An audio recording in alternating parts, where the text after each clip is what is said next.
Mana keks ber chiqib qoladi yoki mana qulpim yo'q deb hali ham bahona qilib o'tiribsizmi? Unda videoni oxirigacha ko'ring, men sizga umuman qolip kerak bo'lmaydigan va 100% o'xshab chiqadigan pirog retsepti bilan bo'lishaman.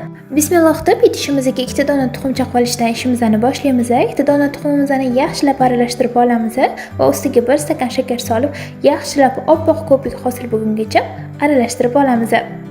Aralashmamiz xuddi shunaqa videoda ko'rsatilgandek bo'lishi kerak. Ustidan esa 1 cho'mich o'simlik yog'i hamda o'lchangan 1 stakan qatig'imizga 1 choy qoshiq choy sodasini solib, yaxshilab aralashtirib olamiz va uni ham aralashmamizga qo'shib olamiz. Va vinch yordamida yaxshilab aralashtirib olamiz. Xuddi videoda ko'rsatilgandek shunaqa ko'piklar hosil bo'lishi kerak aralashmamizda. Ustidan esa oldindan o'lchab olingan 2 stakan elangan unni solib olamiz. Va yaxshilab buni ham vinch yordamida aralashtirib olamiz. Umuman komochkalari qolmaguncha, tiniq massa hosil bo'lguncha yaxshilab aralashtirib olamiz. Quyuqligi esa xuddi videoda ko'rsatilgandek bo'lishi kerak. Agar bundan quyuqroq yoki suyuqroq bo'lib ketsa, pirogimizni berib chiqib qolishi mumkin.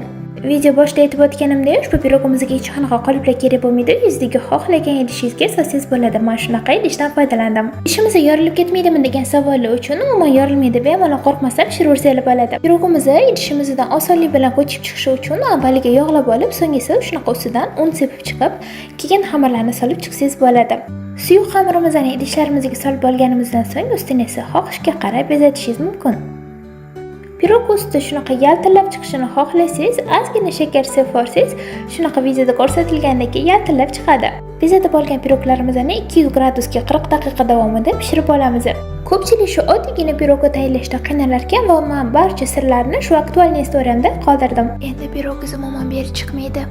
Bu videoni sizga shunaqa pirog tayyorlab berish kerak bo'lgan odamga yuborib qo'ying.